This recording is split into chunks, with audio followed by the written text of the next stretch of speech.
Está na hora da nossa consulta com o Dr. Drauzio Varella. Você está com a sua glicemia em ordem, Patrícia? Tô sim, Tadeu Schmidt, graças a Deus, né? Olha, para quem não sabe, glicemia é o nível de açúcar no sangue. Quando ela foge totalmente de controle, a gente fica diabético. E depois que o diabetes se instala, as consequências geralmente são sérias, como o Dr. Drauzio Varella vai mostrar pra gente agora. Fui no médico, né? E deu diabetes, né?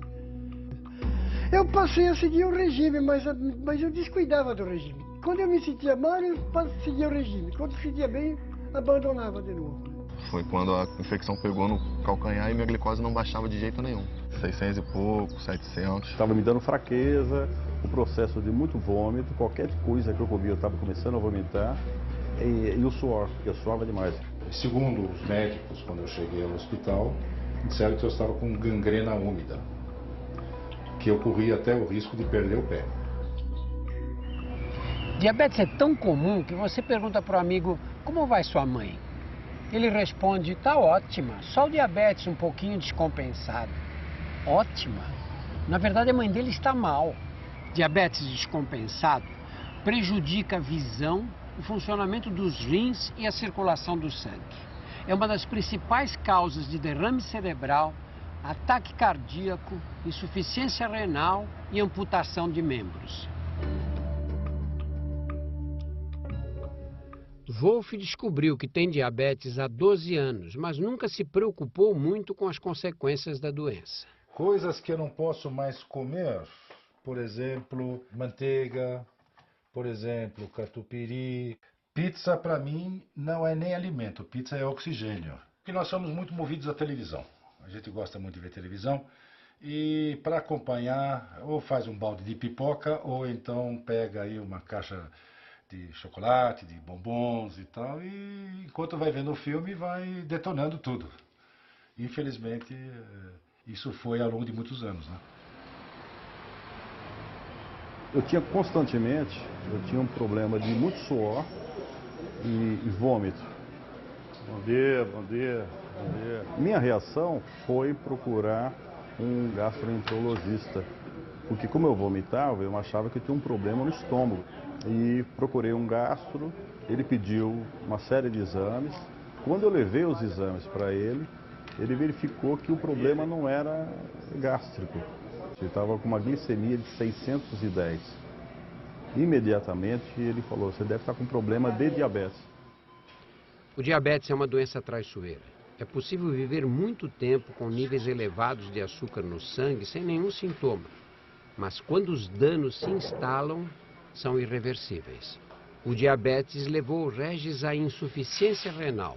Por causa dela, 3 vezes por semana, Regis precisa passar 4 horas ligado à máquina de hemodiálise, que faz o papel de rim artificial para eliminar as impurezas da corrente sanguínea.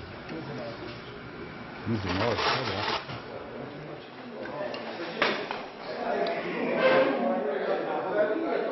Quando você descobriu que estava com diabetes? Em 2003 eu sofri um acidente de moto. Tive uma quedinha leve, fui para o hospital, tomei 3 pontinhos no calcanhar. Fizeram raio-x da minha mão e do meu pé e me mandaram embora para casa. 5 dias depois eu tive uma parada respiratória dentro de casa. Em casa? É. Aí dei entrada novamente no hospital. Aí constataram que meu pâncreas tinha sido fissurado e uma parte do meu rim tinha sido esmagada. O acidente provocou um traumatismo grave no pâncreas, o órgão que produz a insulina. Sem insulina, a glicose se acumulou no sangue de Diogo. Ele ficou com diabetes. Poucos dias de excesso de açúcar no sangue foram suficientes para que o ferimento no pé infectasse. O diagnóstico então foi feito na sua segunda estadia no hospital, né? Na primeira já foi constatado que minha glicose estava muito alta, 600 e pouco, 700. Muito alta. E não conseguiam controlar ela. Aí quando eu cheguei no outro hospital, foram abrir o curativo, a infecção estava muito grande no meu calcanhar. Aí eles já tiveram que cortar meu calcanhar todo e o osso ficou de fora. Foi quando a infecção pegou no calcanhar e minha glicose não baixava de jeito nenhum. Aí quando pegou no osso, tiveram que amputar a perna, porque se continua ela ia subir mais e eu perdi o joelho também.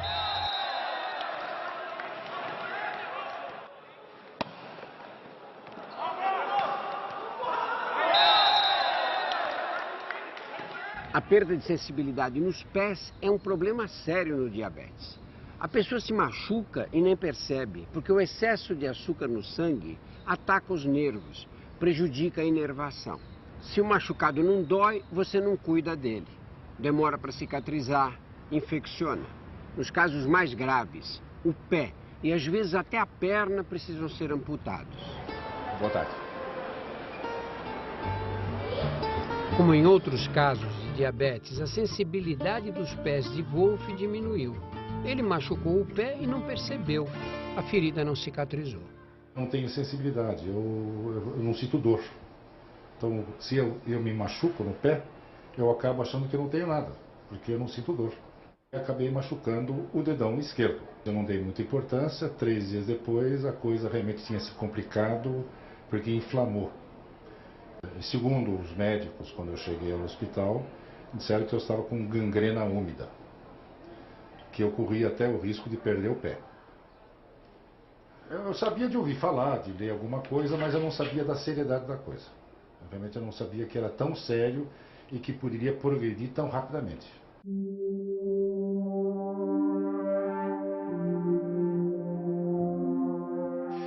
Foi depois de 76. Eu morava lá em Golpoúva, lá no anel viário. E na Via Dutra, perto da Philips, ali tinha um restaurante chamado Gauchinho.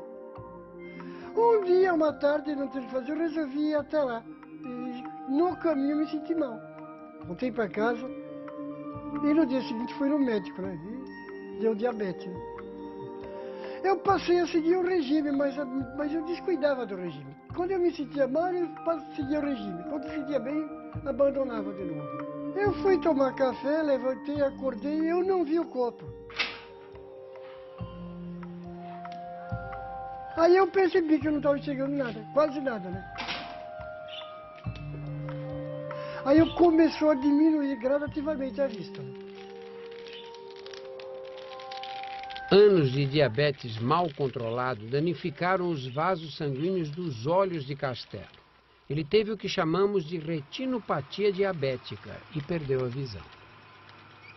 O diabetes atracou primeiramente a minha visão e realmente me causou um prejuízo danado. Por muito tempo eu fiquei praticamente sem fazer nada, né? Me aposentei, parei de trabalhar, eu não tinha condição de sair de casa sozinho, né? Eu passei um período muito complicado, principalmente o primeiro ano para mim foi um dos mais difíceis, né? Para me recuperar, porque eu sempre me senti uma pessoa saudável, que nunca tive problema, de repente eu tenho que fazer um tratamento desse. E foi uma coisa muito radical, para mim foi muito forte. Mas aos poucos eu fui começando a me recuperar. Eu fui começando a me restabelecer, a me manter mais firme, mais forte. Fui entendendo como é que o processo funciona.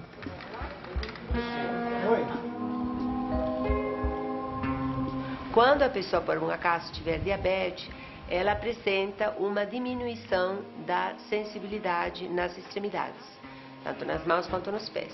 Isso ocasiona o quê? A dificuldade de reconhecimento dos pontinhos braille, que são bem pequenos. Vaga. Não é vaga?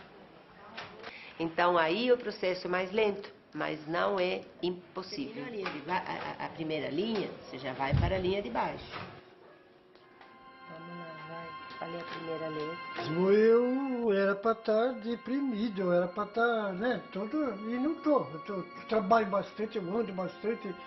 Eu já publiquei o 3º livro, vou publicar o 4º. E eu acho que isso um pouco se deve ao otimismo, né? Eu não quis me entregar. E isso que eu digo aos diabéticos, né? Não fiquem preocupados, dá para viver muito bem com diabetes, né? Enquanto fazia fisioterapia por causa da amputação, Diogo foi convidado a participar de um time de para-atletas. No mesmo ano, entrou para a seleção brasileira. Dos títulos que você já ganhou como atleta, qual foi o mais importante? Parapan do Rio, com a minha família toda assistindo, aí a gente foi campeões e conseguimos a vaga para a Paralimpíada, a primeira Paralimpíada do voleibol.